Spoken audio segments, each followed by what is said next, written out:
I'm Kirby Allison, and I consider myself immensely privileged to have traveled extensively while exploring the world of quality, craftsmanship, and tradition. From the preeminent tailoring houses of London's Savile Row and the majestic beauty of the Scottish countryside on a traditional driven game shoot, all the way to the rich tobacco fields and cigar factories of Cuba's finest cigar producers. Today, this journey of discovery continues as I set out on a 2-week grand tour to explore the world of quality, craftsmanship, and tradition here in Italy. Italy is, of course, a country steeped in history, from the Roman Empire of ancient times through the Renaissance of the 15th and 16th centuries to the modern state that it is today. Its magnificent cities always manage to combine a deep respect for the past with a keen outlook towards the future. But more than anything else, Italy is about the Italian people, always stylish and well-dressed, friendly and forthcoming.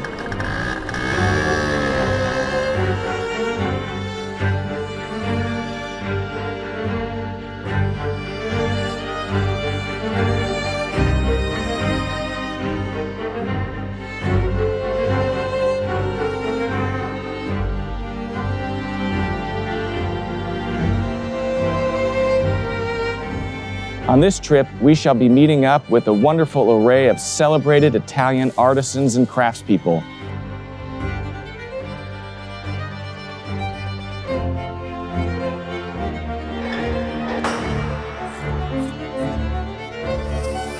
From bespoke tailors and shoemakers to a single vineyard winemaker, and even bespoke pen makers.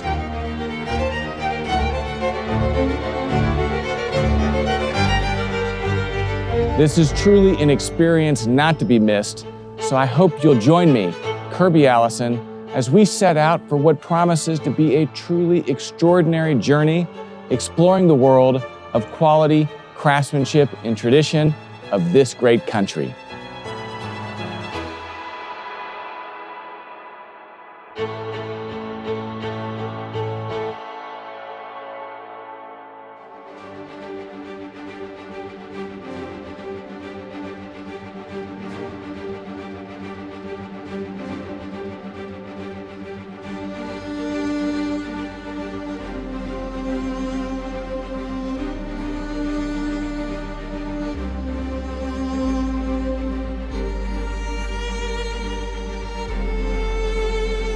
Hi, I'm Kirby Allison, and welcome back as we continue our journey exploring the world of quality, craftsmanship, and tradition here in Italy. Joining me once again is my esteemed companion, Michele Calzolari, as we venture into another remarkable region of Tuscany, renowned for its historic vineyards and famous wines. Our quest to delve into Italy's rich winemaking history brings us to the magnificent Castello di Montepò, where we have the privilege of visiting with Tancredi Bondi Santi, a 7th-generation winemaker and custodian of his family's legacy.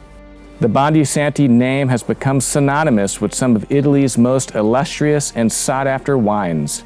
It was Tancredi's revered ancestor, Clemente Santi, who together with his nephew, Ferruccio Bondi Santi, forged a path of distinction in the late 1800s by creating the now legendary Brunello di Montalcino. The release of their inaugural barrel-aged vintage in 1888 marked the dawn of a new era of Italian winemaking, at which Tancredi's family was at the forefront. Today, we are immensely fortunate to have Tancredi Bondi Santi himself guide us through the time-honored traditions of Italian winemaking and unveil the secrets of his family's esteemed winery. So join me as we step inside Castello di Montepò in search of quality, craftsmanship, and tradition here in Italy.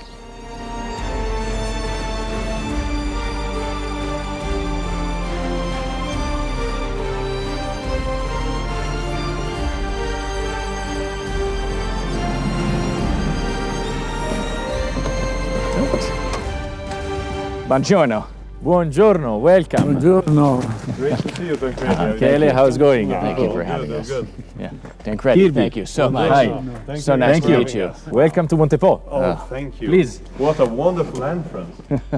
Wow. I mean, this is stunning. The Castello di Montepò is a property that was built up by the Republic of Siena during the 11th century, so it's been a very long time that it is over here. And it is part of the Biondi Santi family for our family our family wine estate since the 1980s. So it's been a very, very long time, yes. It's a beautiful, beautiful building. Il castello era un castello di confine della Repubblica di Siena con il papato, con il territorio del papato. Era un feudo, uno dei più grandi d'Italia, 75.000 ettari di territorio. Apparently, Kirby, this was a place to defend from the Republic of Siena against the Pope in Rome, because the state of the Pope. And the state was so immense that it was one of the biggest of the country that nowadays is Italy. Wow. About 75,000 hectares. Wow, 75,000 hectares. That's incredible. It was quite big, yes. And Now is 600 hectares Okay. and 53 vineyards. 53 different vineyards. Vineyards, yes. Wow. Blended with our clone selection, BBS 11, come from 250 years from Montalcino. Wow. I mean, and it's what, the 7th generation that Tancredi is now. Tancredi is the 7th generation. Yes, exactly. In the Brunello, because the family is coming from the 1302 e abbiamo avuto 700 anni di moscato, vino bianco a Montalcino, ed era un vino che era celebrato nelle mense degli imperatori, re d'Europa, dappertutto. E dopo, con un studio che parte dallo studio dei suoli di Giorgio Santi, il Clemente pianta a Montalcino nelle nostre proprietà questo Sangiovese grosso che dopo 250 anni, riconosciuta dalla comunità internazionale, oggi siamo l'unica famiglia al mondo ad aver dato il cognome ad un vitigno. Si chiama BBS, Brunello Biondi Santi. apparently, after great-great-great-grandfather was one of the first approaching winery with a scientific approach. So he started studying the soil and try to learn about, so he implanted this new kind of grape that developing a mutation that led to a new specialty of wine. And so you are talking with the only family in the world that gave his surname to a specialty of wine, which is the Brunello di Montalcino. Brunello di Montalcino. So, wow. and it's recognized by the European World Commission, so apparently it's BBS, Brunello Biondi Santi, is the name of the type of wine, and that's the name of the family. The clone of Sangiovese Grosso. La selezione clonale, avendo io fatto altri vini oltre Brunello, l'ho portata a Montepo qua, scegliendo proprio tutta questa zona, poi vi spiegherò perché. So the family had many variety of wine, but so when they move from Montalcino to here, they bring those qualities, making a selection about the finest one. And later we'll talk about, I believe, in front of a glass of wine. Of course. Comunque la storia della famiglia riprende un po' la storia anche italiana, perché Clemente è stato uno dei primi in Europa a commercializzare il vino in bottiglia e andava già in giro agli inizi dell'Ottocento alle esposizioni di Londra e di Parigi con le bottiglie a confrontarsi con i francesi.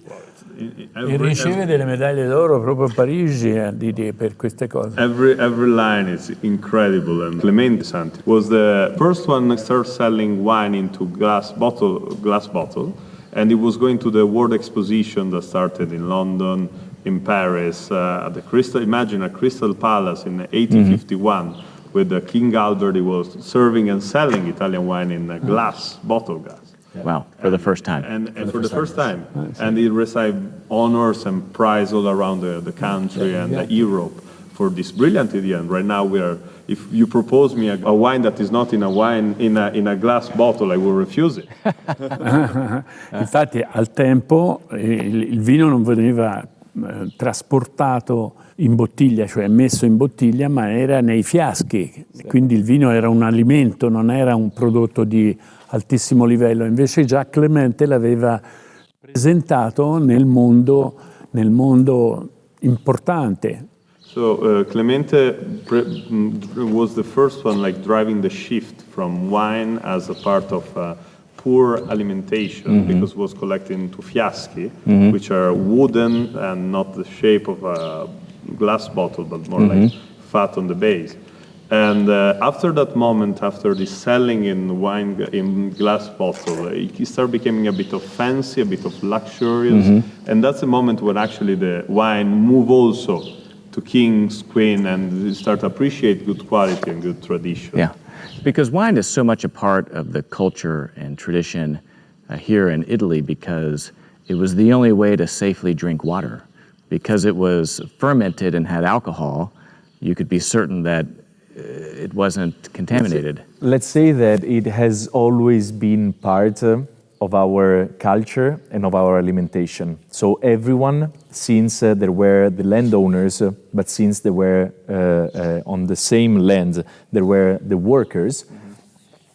Before, the old system was basically to split in half with the mezzadria, split in half what you were getting from the landowners and the land workers. And so this is why the land workers had part of the grapes to produce wine as well. And so this is why it was just a poor aliment given with wheat, with the vegetables, etc. And then at some point there is this that Clemente has done pretty in a clear way, planting the Sangiovese Grosso in Montalcino and bottling the wine. That is the first moment where we have, especially in Tuscany, where we have this movement of thinking the wine as just an alcoholic water or just as a result of the fermentation of the grapes into the wine world as we know it right now. Yeah, so a totally new era Absolutely. of winemaking. Absolutely, yes. Started right here, by your family. And let's have a little glass of wine, and then we can keep on going. I believe by the end of the tasting, everybody will be extremely fluent in English and Absolutely, yes. extremely fluent in Italian. At least my Absolutely, pronunciation. I mean, I can only imagine with this house being 1,000 years old. I mean, just the history here within the rocks and the stones used to build this home. And then you combine that with the history of the family and the history of the land. This is what is Italian. And I really look forward to learning more about this today. Sì, la storia della nostra famiglia viene da Montalcino e da Pienza.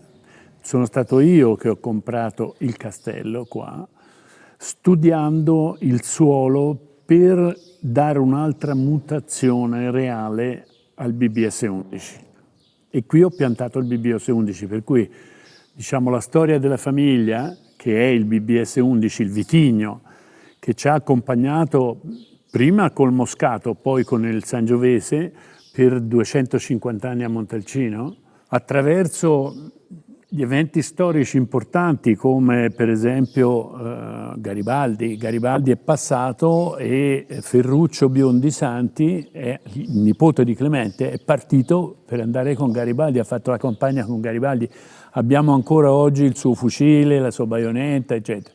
E lui era partito in carrozza, fra l'altro. È arrivato a Firenze, ha trovato l'esercito, la carrozza gliel'hanno rimandata a casa a piedi.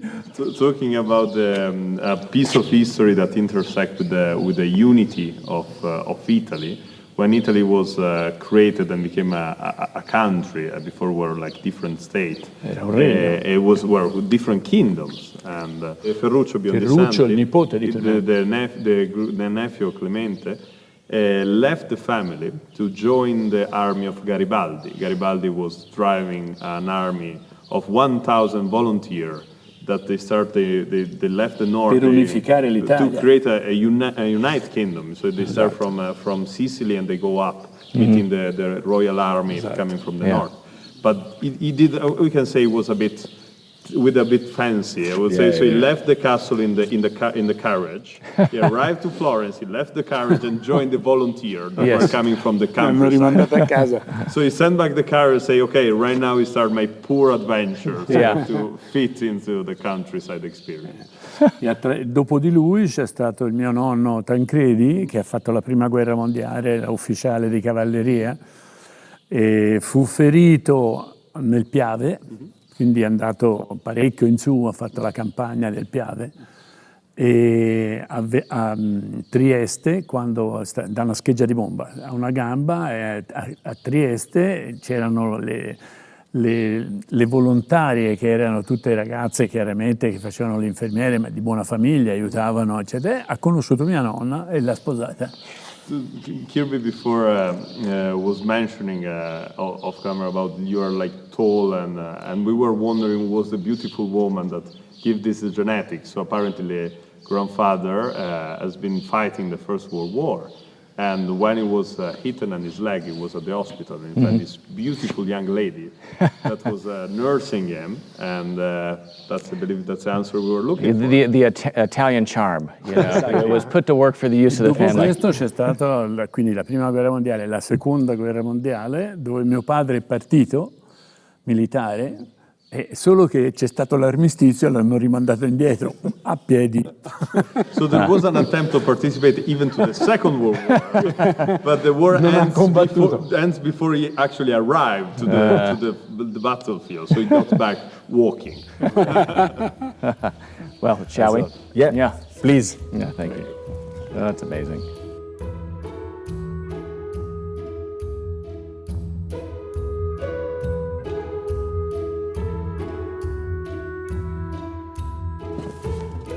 Wow. Well, I mean, what a fantastic place to drink wine. I mean, I can't imagine a better place to drink wine. I would imagine that you don't have much difficulty assembling a good dinner party. Not at all. Luckily, very luckily, not at all. They have a waiting list that will go until 2027. That's probably, right. That's right. For friends is always, family friends is always open. Yeah. You know, so after 7 generations, I'm sure that you've accumulated quite a client list. So who is it that is buying all these beautiful bottles?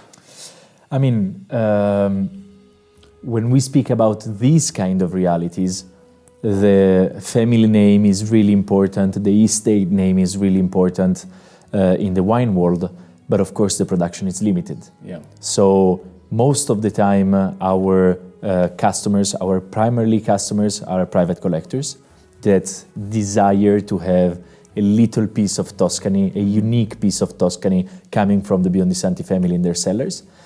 And let's say that sometimes, and we have a beautiful distribution in the US, but it is selected restaurants. Yeah. Of course, we need to pay attention of where we are distributing our wines, and especially we want to have a little bit of care about the places where we go to put the wines in the wine list. I think that this is really important, but of course the private collectors are the ones who are more keen to our wine world, and the ones that are more fascinated by what my father and I were doing here in Montepo. I mean, do you have families that have been, you know, collecting and this wine for generations? Absolutely, yes. Absolutely. These are wines that most of the time goes through generations in the wine cellar.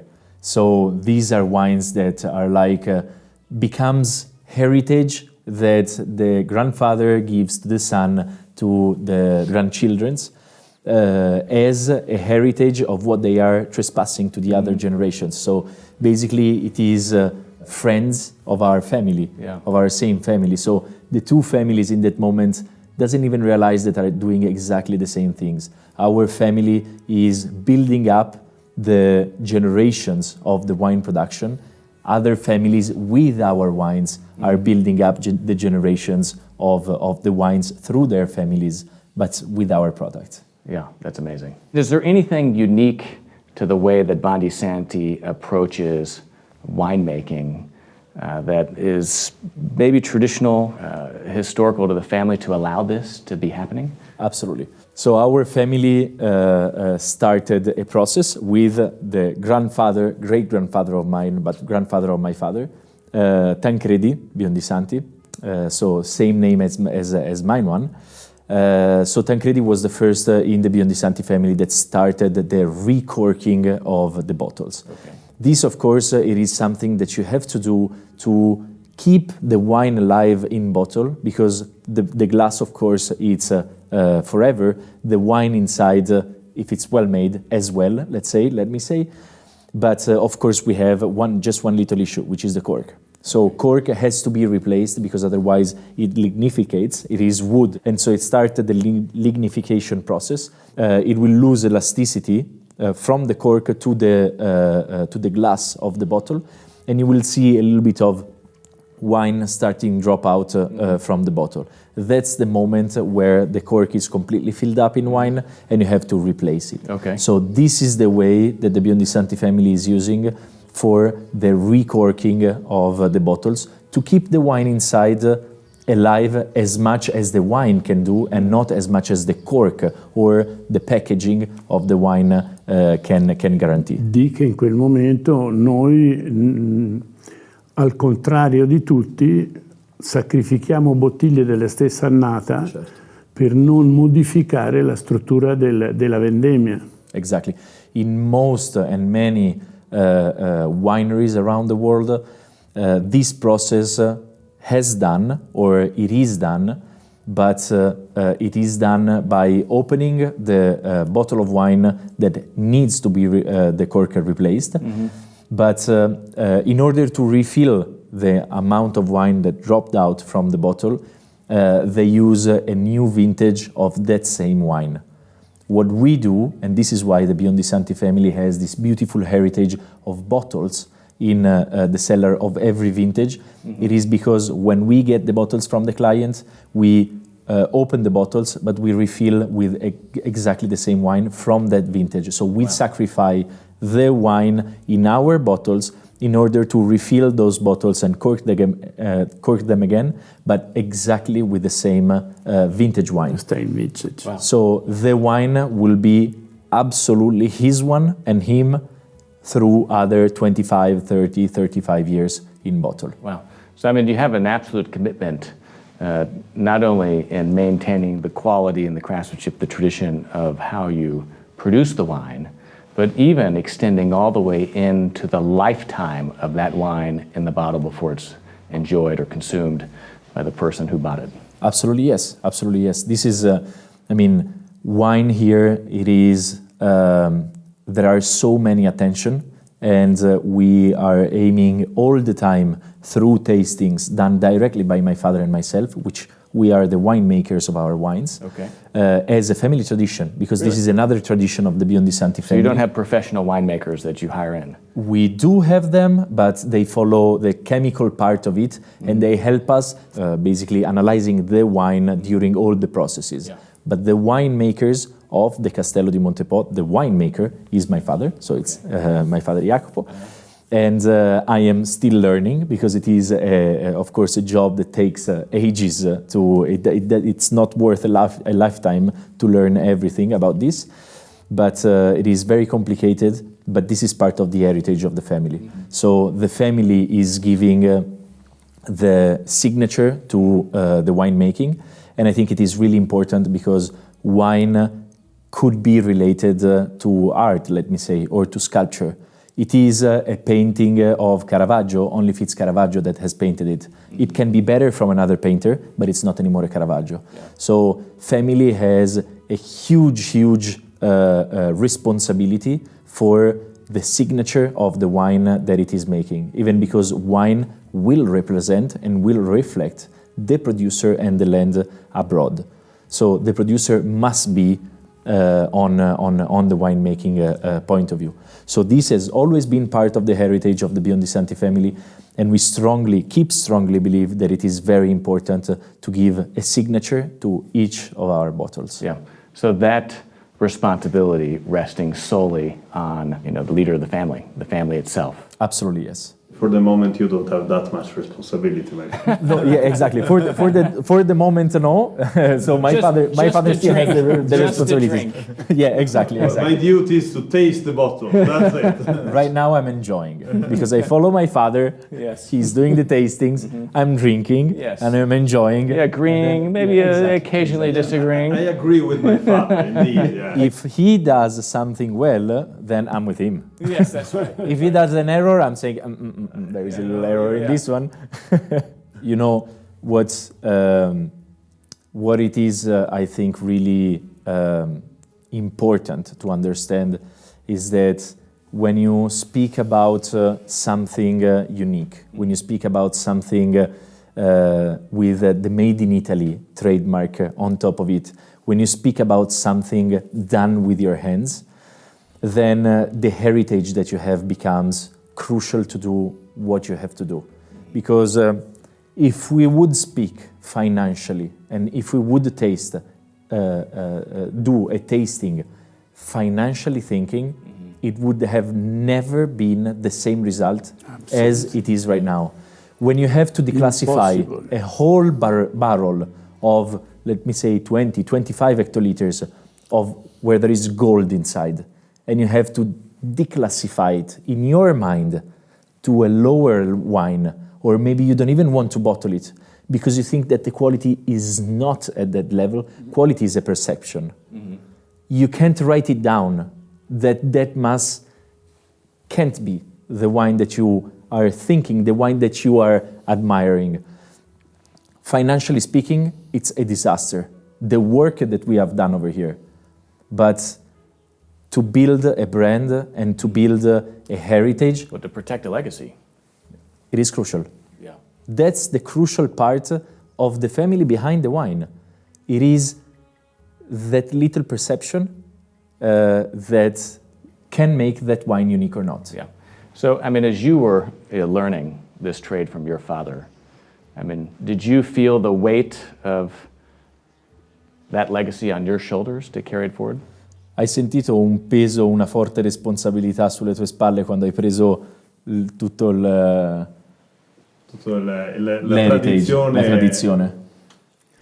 Allora, lavorare con la propria famiglia, con il proprio padre, è la cosa più difficile che esista sulla terra. Work with your family and work with your own father, it is probably one of the most difficult things you can do on earth. Perché uno non imposta il lavoro con la propria mente.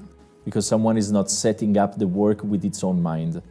Deve assorbire quello che hanno fatto gli altri e hanno avuto successo, quindi è una cosa che uno deve assorbire, in questo settore deve assorbire per forza. You need to absorb from what the others has done. E poi dare il proprio contributo. Allora, la mia preoccupazione più grossa è stata quando ho creato il Sassoloro a Montalcino. The small bottle apart. Esatto, perché volevo fare un prodotto diverso dal Brunello che avesse delle caratteristiche più di immediatezza, di profumi, di intensità più importanti del Brunello. E per fare questo, quando sono uscito sul mercato con quel vino lì, avevo la responsabilità che se quello fosse stato un insuccesso, avrei tirato giù l'immagine del Brunello. So his biggest concern was that when my father have created the Sassoloro for the first time, the biggest concern was to be in the market, get in the market, and see this new label from the Biondi Santi family, so with a huge heritage on the shoulder, being an insuccess. That would have been the failment of all the different ideas beside the Brunello in our family. Quello che la preoccupazione di qui, di Montepo, è stata quella di studiare prima tutte le caratteristiche del terreno, microclima, esposizione, assolazione. Addirittura sono arrivato a studiare i terreni fino a 18 metri di profondità. To start this project, this adventure of this new wine, has been supported, of course, as a vision, as we talk about the vision of coming here. And the vision has been not just supported by fantasy and ambition and bravery, but also from a really deep scientific study, from the chemic of the soil, from the physical touching the soil, and they have been digging 18 meters to check the 18 meters under. So we know what there is up. Well, we know the sun, we know the exposition we talked about before, but also we know what there is inside under 18 meters. Because let me add, like in this family, you've had success for centuries that will last centuries, but also an insuccess will last centuries. So you have to be really sure that what we are doing is actually defending and enhancing what has been. So I can feel the pressure of starting and ameliorate and developing something that was already almost perfect. Un'altra preoccupazione grande è stata quando ho messo Tancredi dentro l'azienda.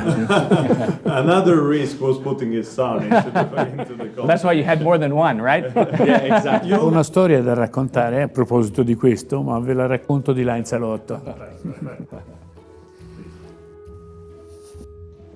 I mean, this dining room is beautiful.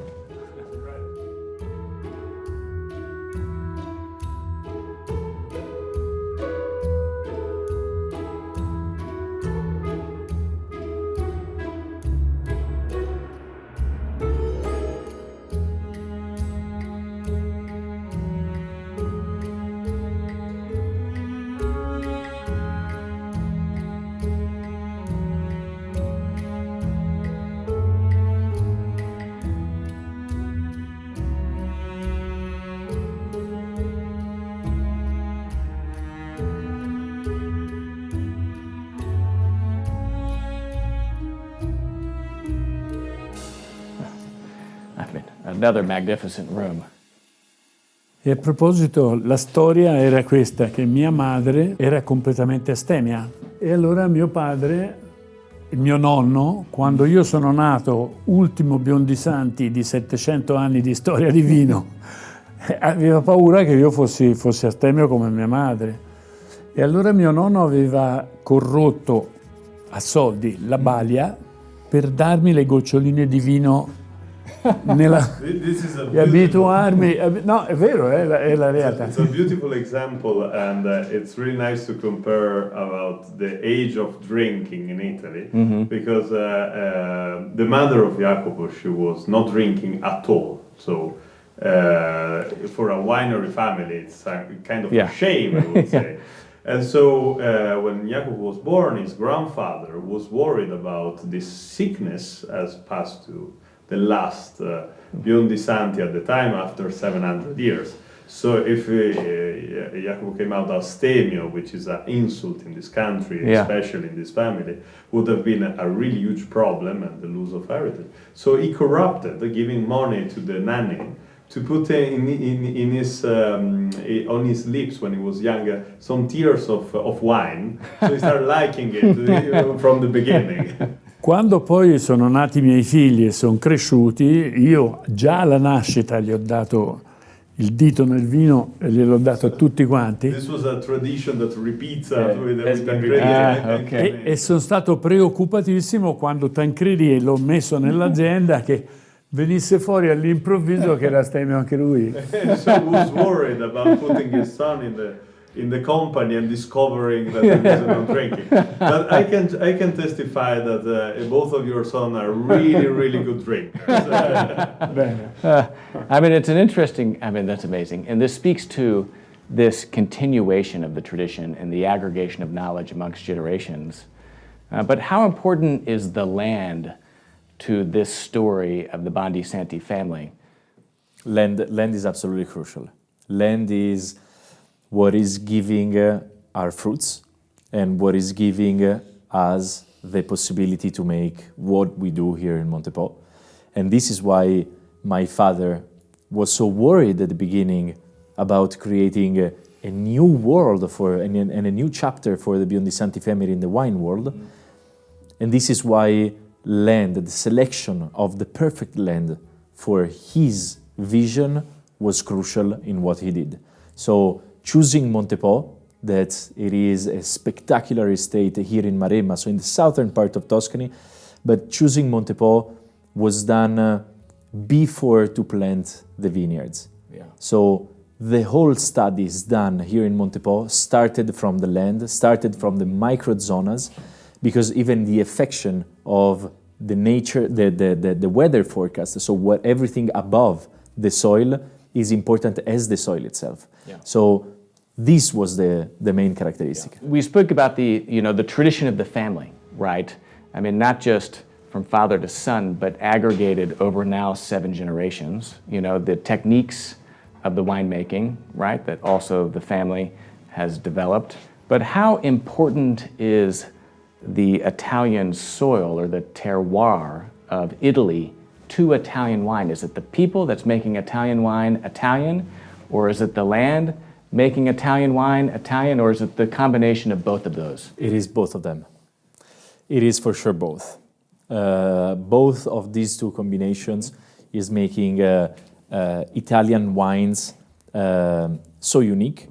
First of all, because of the Italian land, and this is, very important to say, to give a proper home, a proper origin to all the wines and the products.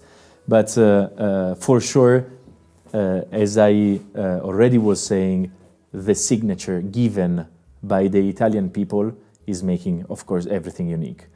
The Italian land, it is so different and so unique in each small little plot that we have small mysteries in our land that happens and that can create so unique wines everywhere. Then, of course, the idea, the genius behind all this that is able to develop it, that's the Italian producer. So the labor, the work is done by the Italian producers, but the main work, so the fruit is given by the Italian land. Yeah. And but please, let's go outside and let's see our little own mystery here in Montepo.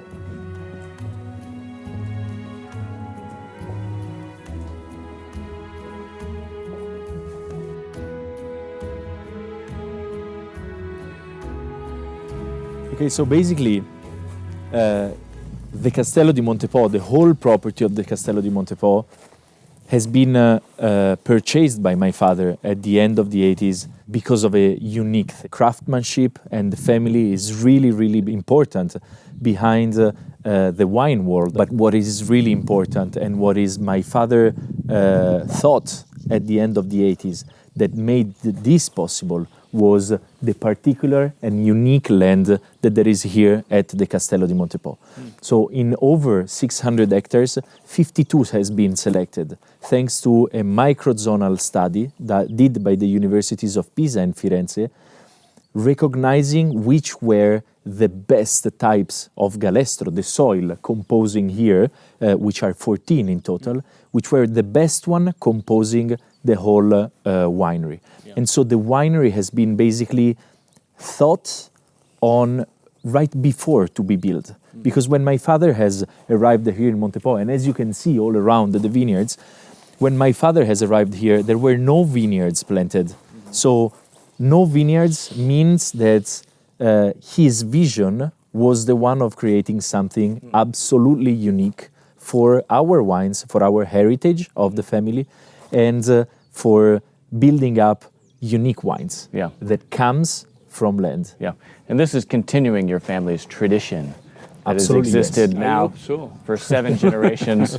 What was it that had you see this for the potential? Ho scelto questo posto dopo questi lunghi studi perché volevo tipizzare ulteriormente il BBS 11 e renderlo unico per la produzione di tutti questi vini nuovi che saranno il futuro della famiglia Biondi Santi. So basically, he chose this place because this is the best place, the best quality, the best soil that you can use to even ameliorate what the BBS 11 was already, and to create new adventure. I would say at this point it's an adventure for the family, and because let's not forget that this family has been there since always, and you have the pressure, don't feel under pressure to continue it for another always. Yeah, absolutely. So this is the philosophy of the family. The family has always been involved in the wine world.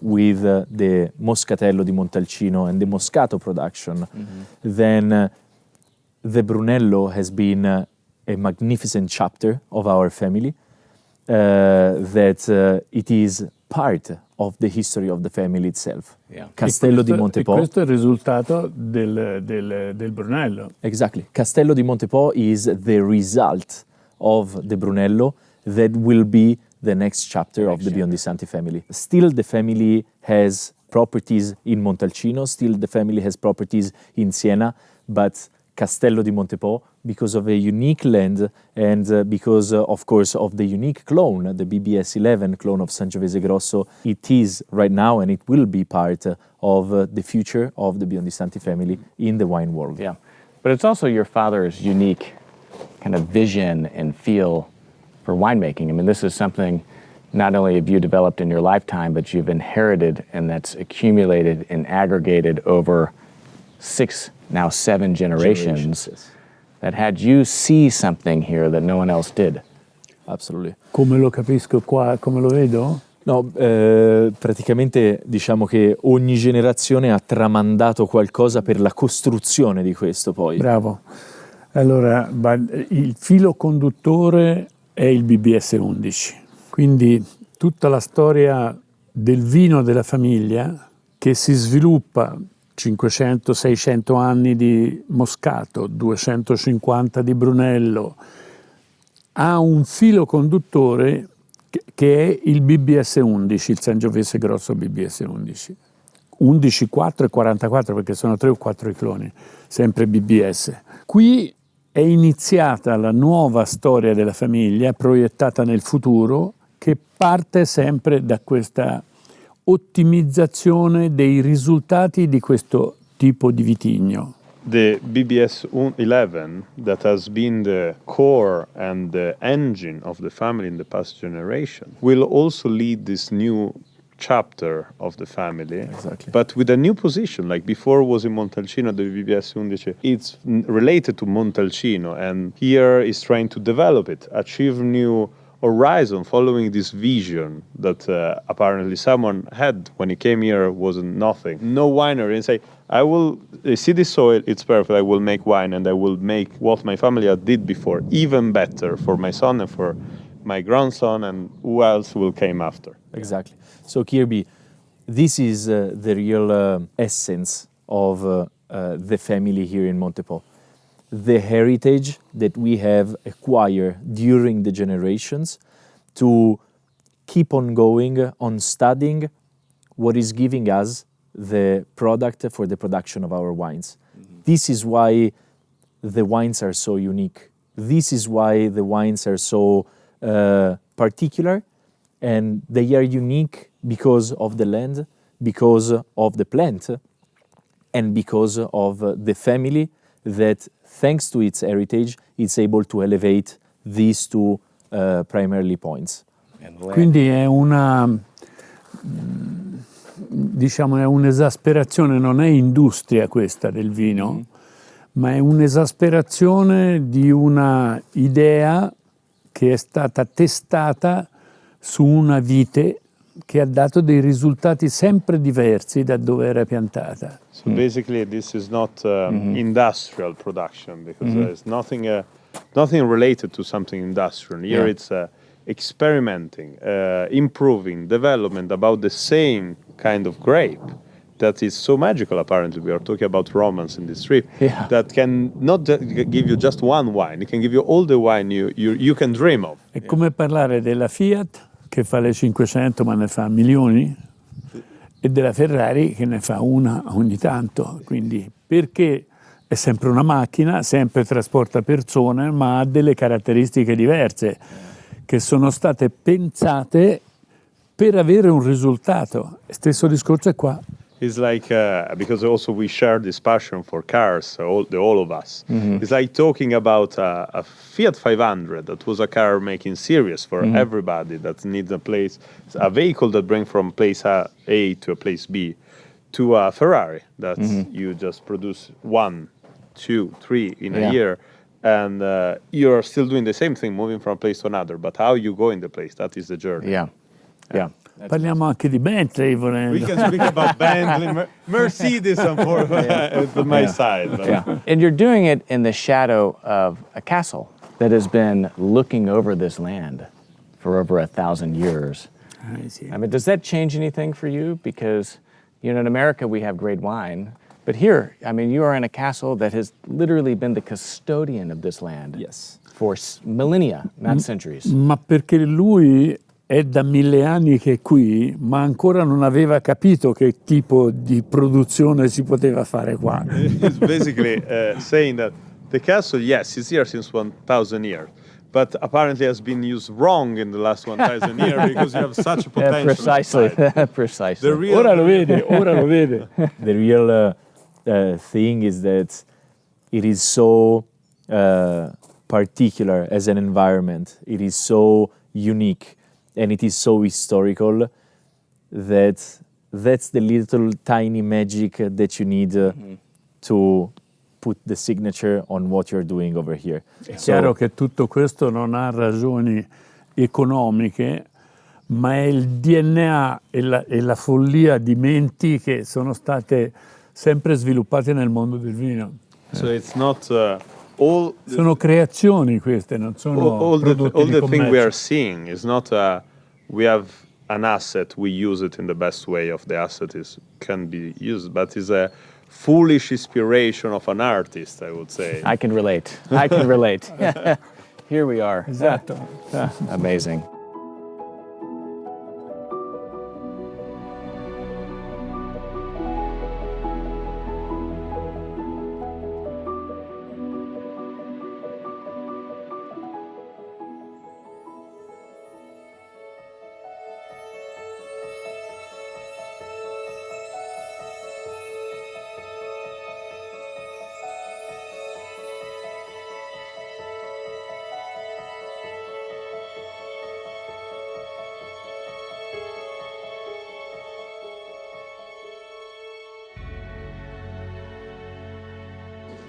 Wow.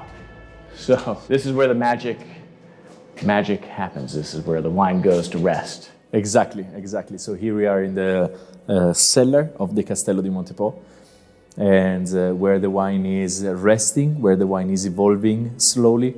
Some of it in barrique, as you can see here, 225 liters barrique, and some of it in barrels. So here we have two different systems of aging the wine in wood. And of course, this is very important because it starts from the land, and then it is made by the hands of the producer, of my father and I. But then here in wood, there is what it is called in Italian affinamento. Affinamento, it is a process where the wine stays in contact with the wood, do a little bit of micro-oxygenation, so it doesn't oxidize, but it does this micro-oxygenation with the wood, and it changes.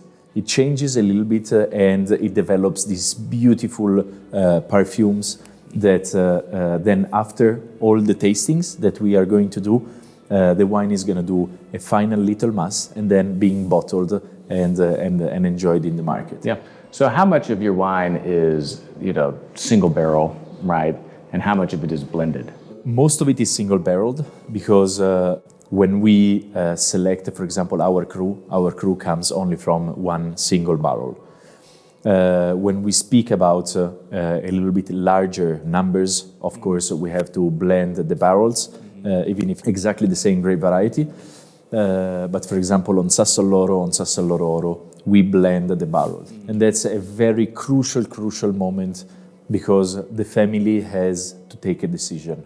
And the decision is if to find that barrel perfect or not for the final result that you want to achieve. Mm-hmm. So it is a very difficult moment where you don't have to think about what you want, but you have to think only about what do you want to achieve. Okay. And thanks to that mentality and thanks to that mindset, you are able always to build up the most perfect wine that you can achieve with that product. Interesting. And so whenever you're harvesting the grapes, are you able to, kind of feel or taste then how it is you're going to age it, or is it a function of the variety? No, you can feel it. You can feel it. I mean, quality starts from attentions, but not attentions in the cellar, but attentions in the vineyards. Okay. That's where you start the process. So you can be the best enologist in the world or the best winemaker in the world, but the cellar moment, it is only a way where the producer can ruin or lower the quality of the wine, never increase. So if you start from grapes that are 100, your best work is to get 100 wine. Your average work can only go down. Okay. But if you start from a grape which is 80, you can never achieve 90 in quality. Your best work will achieve 80. Yeah. So quality starts in the vineyards. Our work is to let the process be perfect, to reflect exactly what nature gave us that year. Yeah, amazing. And so after this, then you go to bottling. Yes. And are you aging the wine in the bottles here before going to market, or is it just a kind of personal cellar and reserve? We do age the wines usually in the bottle a few months before they hit the market. For example, on the Cru, we age them in bottle in the cellar for 1.5 years. Sassoloro Oro, we age it in bottle for 8 months before to release it in the market. That's a quite important process because bottling is a very stressful moment for wine. So you need to let it rest a bit in the new shape where the wine is, and then release it in the market. Yes. But on the other side, of course, for the most important wines that we produce, we just keep a personal reserve in the cellar to age and to let it be tasted and to understand what is the life of the wine in the bottle. Yeah.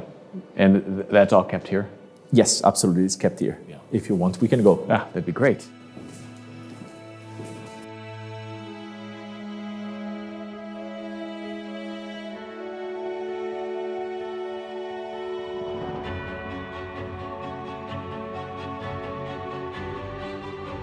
Wow. So just a few bottles. Yes. In the room we are, here we are now below the cellar right now. And we're still inside the castle, and it's where our family stocking all the back vintages of the wines, basically where we are collecting all our own wines. They're gonna stay here, and we're gonna taste them and releasing them slowly in the market, just to have a portfolio of back vintages. Yeah. So this is the library, the vault Exactly. of Bondi Santi family. Exactly. How much interaction do you have with these bottles at this stage, right? Because you've done an incredible amount of work to cultivate the vines, the grapes, right? And then produced the wine that you then age and store in the barrels. And then now that wine has been bottled and set down here to rest. How much interaction is there at this point with the wine? Or is it merely allowing this wine now to sit and evolve over years and decades?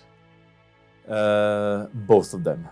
So some of the wine, of course, has been kept to be slowly released in the market and to give our customers or our maybe new customers possibility to try something that has been done in the past and that they do not have the opportunity to purchase it abroad because maybe it doesn't exist anymore in the market. While another part is kept as a personal reserve of the family, just to make sure and understand what is the evolution in the wine in the bottle at that time and how it is evolving in bottle. Yeah.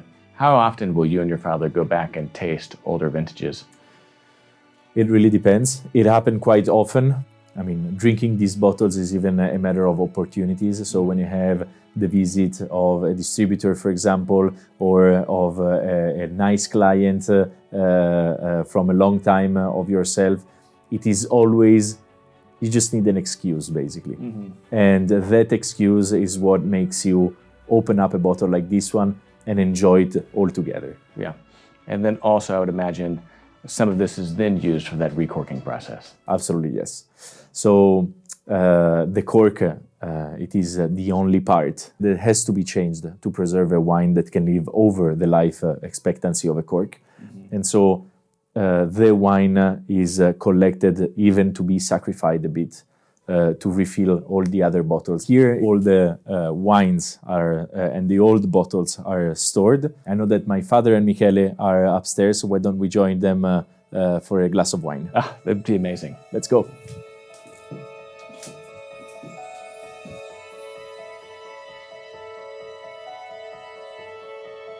The rooms only get better. So there we go. Yes, we are in the living room here of the Castello di Montepò, and it is basically where my father and I we spend most of the time with friends and even alone. Is this where the important decisions are all taken? Of course. All the important decisions are taken at the end of the days when we discuss about them, and in front of the fire, together with a glass of wine. But in the good company of wine. So, what is it that you have right there? I'm spying. This is Sassuolo Oro. It is a wine produced here in Montepo, thought here in Montepo, and it is a single vineyard vinification of one vineyard here in Montepo called Heir di Clemente. Passaggia. Called Heir di Clemente. BBS 11.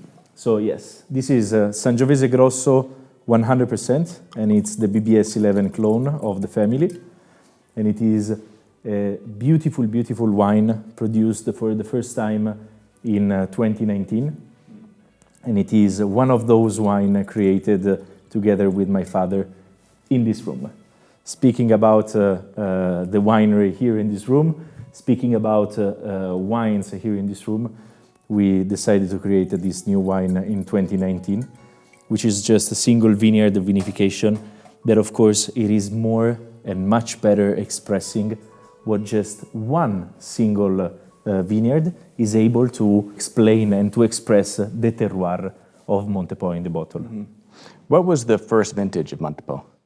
First vintage was 1991, when I was born. Your father, Jacopo, you bought the property in the 1980 or what? End of the 80s. How long did it take after you planted the vines in order for this first vintage? Usually we wait 3 to 4 years, and then we are able to take the first vintage, even from the new implantations that we have here in Montepo.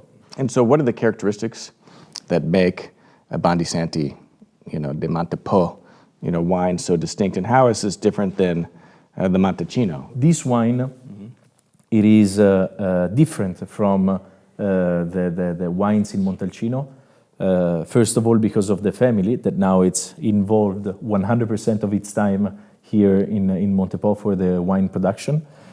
But then the ambientation of our clone, family clone, of Sangiovese Grosso here in Montepo, so in a different territory, in a different place of Tuscany, it is giving us beautiful, beautiful results that we are still discovering and still understanding.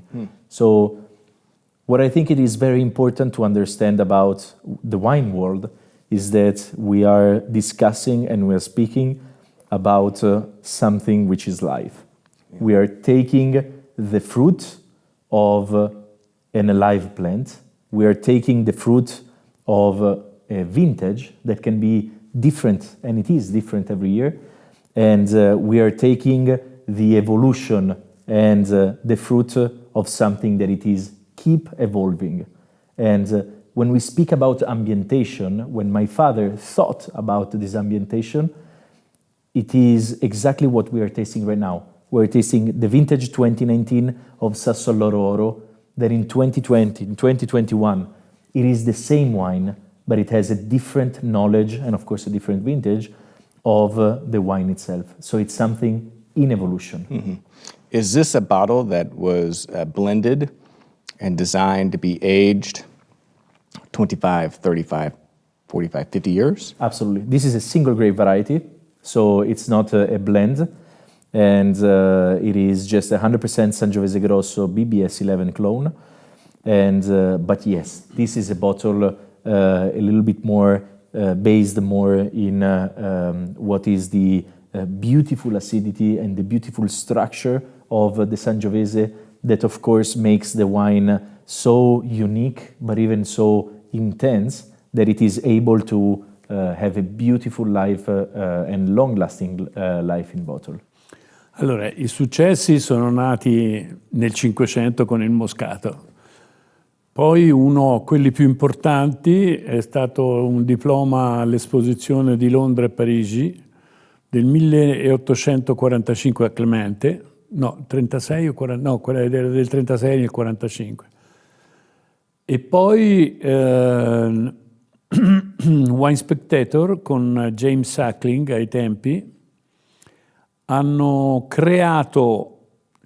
hanno eletto la prima dozzina, cioè una cassetta da 12 bottiglie di tutto il secolo 1900, le migliori del mondo. And the 1955 has been named as the only Italian with other 11 wines coming from everywhere else in the world to be named the best 12 wines ever produced in the last century. Okay. So amongst all of the wines that they tasted from the 20th century, they chose 12 that they determined to be the best 12, right? Not in any particular order, of which the 1955 Bondi Santi was named one of, and the only of the Italian wines as part of the 12. Poi un altro riconoscimento è stato dato dal Presidente della Repubblica Italiana, sempre una bottiglia riserva del 1964, come la bottiglia più importante di tutta la storia dell'Unità d'Italia. And so how many of the 1964s are still existing in the cellar downstairs? Un altro poi esempio è stato, noi abbiamo fatto una celebrazione celebrazione dei 100 anni della bottiglia più vecchia che avevamo in cantina, del 1888, e davanti a 15 giornalisti di tutto il mondo, dagli Stati Uniti al Giappone, abbiamo stappato tutte le riserve dal 1888 fino a quel momento lì, al 1988. E tutti i giornalisti hanno dato 100 centesimi al 1891 e 1888, fatto da Ferruccio Garibaldino. There has been a tasting done in Montalcino with 15 journalists from everywhere in the world. That basically it was a tasting that was going through the production of an entire century of Brunello Riserva. And going from 1888 until 1988, they have tasted all the vintages that has been produced of 100 years of the same wine. Wow. Yeah. That had to be amazing. I wasn't there, but it must have been amazing. Ma poi, per esempio, la regina Elisabetta in Inghilterra, i pranzi ufficiali usava il nostro vino, il Brunello. Il presidente Berlusconi, poverino, che è morto ora, al Quirinale a Roma, usava il Montepaone, che è il nostro Cabernet Sauvignon di oggi, di qui. So Jacopo, the Bondi Santi family, of course, has this incredible tradition in winemaking, right? That's renowned, not just throughout the world today, but has been for the better part of several hundred years. But it's also just as much a representation of Italian excellence, of Italian quality, craftsmanship, and tradition. So my final question, for you is, Jacopo, how is it that you kind of see your reflection in this family's history? Allora, ho raccolto l'eredità dai miei avi, che è un'eredità più che di qualità, che è chiaro che a questo livello la qualità deve essere perfetta, un'eredità di stile di produzione vini. Quindi ho assorbito lo stile con cui Ferruccio ha fatto l'88, Tancredi ha fatto tutte le varie riserve del Novecento, parecchie, Mio padre una parte delle riserve degli anni 80-90. Io ho rivoluzionato un po' le produzioni di cantina di Montalcino, ritornando alla fermentazione dentro le botti e non più in acciaio inox, dando una caratterizzazione nuova e nello stesso tempo antica al nostro vino. E poi ho creato la storia moderna del nostro vitigno BBS 11 con questi vini completamente diversi dagli altri, ma che hanno la stessa uva, lo stesso vitigno. Questi vini hanno avuto poi sul mercato un successo molto importante, sono in tutte le riviste, fino ad arrivare, quindi sono delle mie invenzioni che ho fatto con quello che avevo immagazzinato in tutta la vita nel mondo del vino di casa nostra, fino ad arrivare a questa, che è stata un'altra delle mie creazioni, e ecco.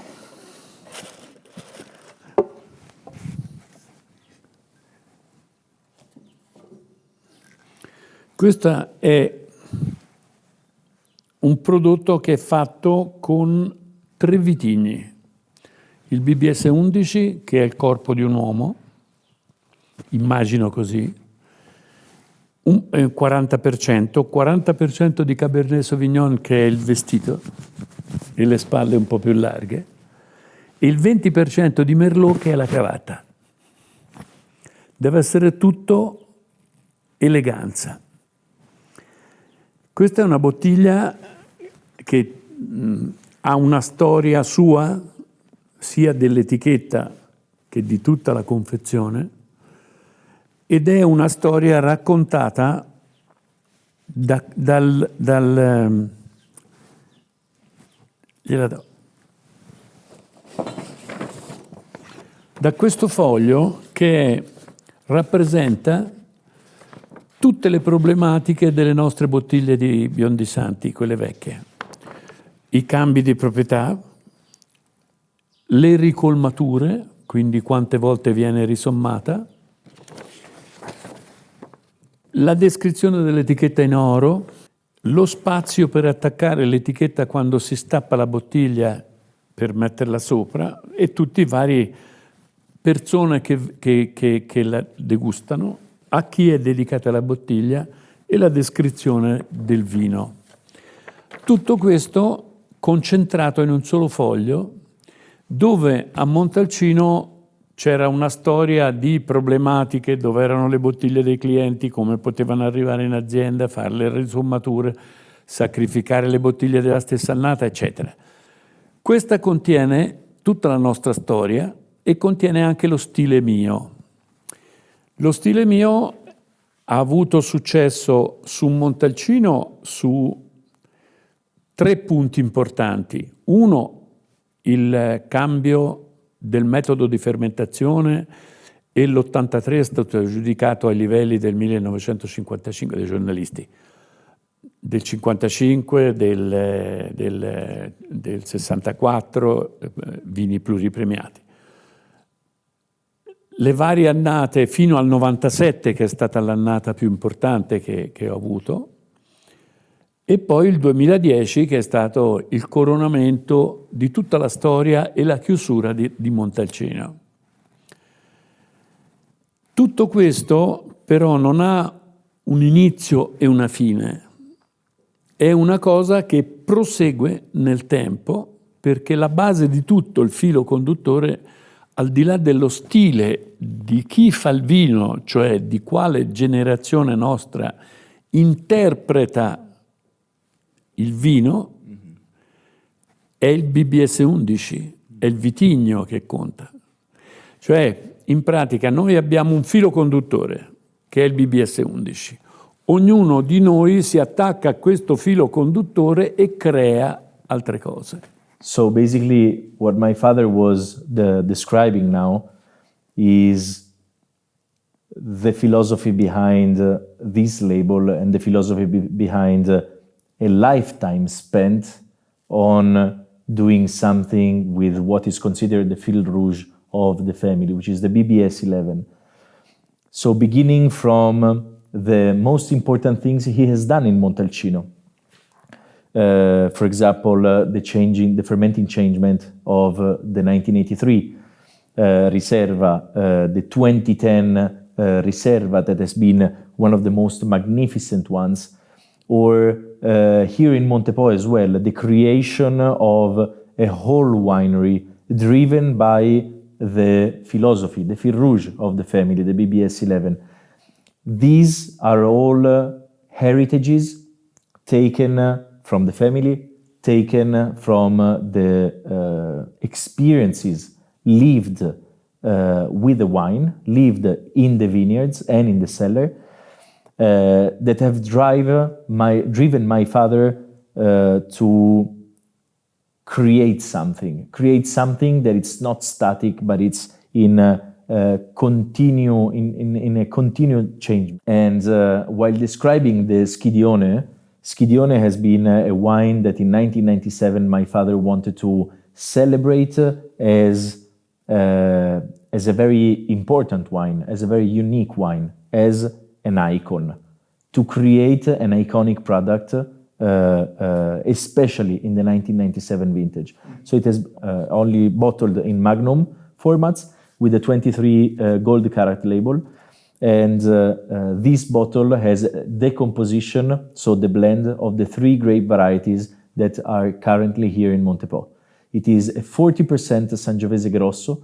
The Sangiovese Grosso in this bottle, for my father's description, represents the man. So what is keeping the wine alive and standing. The other 40% is Cabernet Sauvignon. Cabernet Sauvignon represents the suit. So the shoulders, the suit, what you see immediately as a first impact on a man. And the 20% of Merlot, and the Merlot represents the thigh.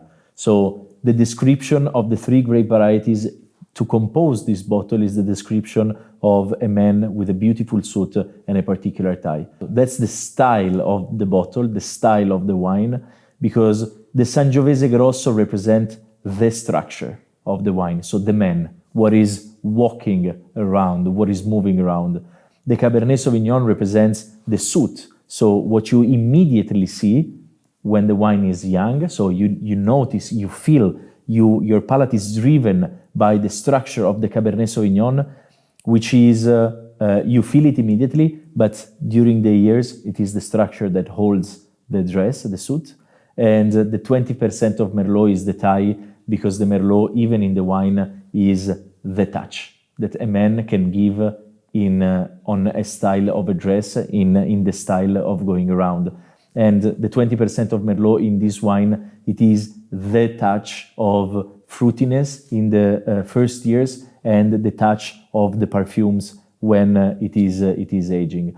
So everything is based and comes from the heritage taken from the generations that my father was able to absorb, but even from his personal heritage.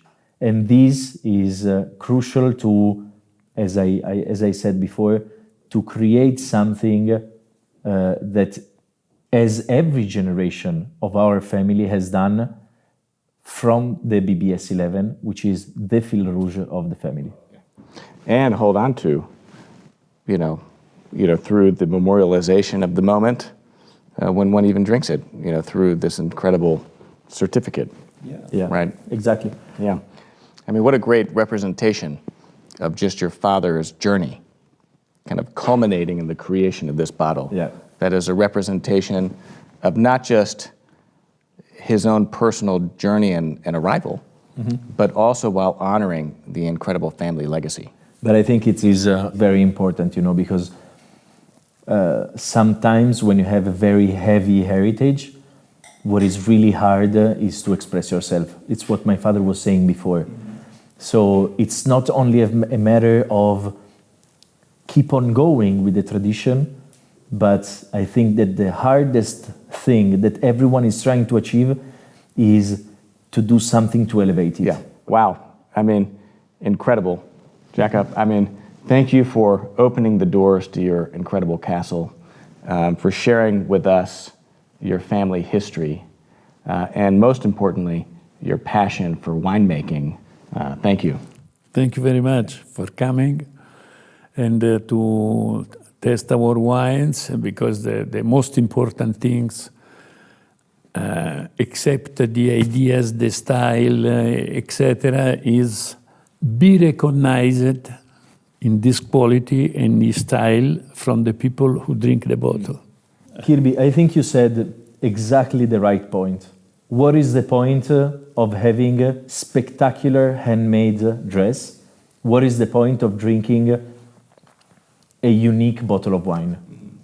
If you are alone, Yeah. there is no point. Yeah. So these are things that what the Made in Italy is trying to communicate is that all these things are unique from the rest of the world, but all these things are to share. Yes.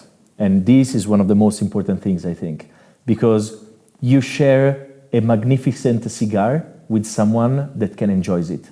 You share the passion of the clothing and of the dressing in a very spectacular way or in a very unique way with someone that can understand it.